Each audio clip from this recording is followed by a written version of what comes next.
Mais pourquoi on cache ça? Parce que dans la tradition africaine, quand on veut écrire le nom du Fils de Dieu, ou d'un Néfer, ou Siré, c'est cette graphie-là pour dire que c'est un être dont la bonté est dans tout. La bonté est dans ce qu'il dit, ce qu'il fait, ce qu'il pense. Il n'est que bonté, c'est le Fils de Dieu.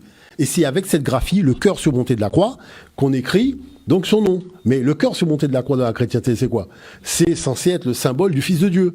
Mais comment le symbole du Fils de Dieu blanc existait à l'époque où il était noir, 5000 ans avant?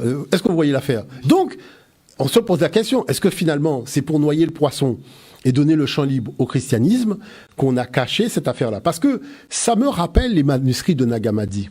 Vous savez, quand je suis, des fois, on discute avec les enseignants, vous avez des enseignants qui vont me dire, par exemple, oui, mais monsieur Omotunde, quand même, il faut quand même reconnaître que c'est grâce à l'Occident qu'on a de quoi écrire et qu'on a les livres. Bon. Et donc, j'explique aux gens que le problème de fond, c'est que le mot papier vient de papyrus. Et donc, à partir de là, la première fois qu'on a écrit sur un support souple d'écriture, c'est quand même en Afrique. Maintenant, le livre se dit médiat en égyptien ancien, et la bibliothèque, c'est-à-dire là où il y a tous les livres, se dit père médiat.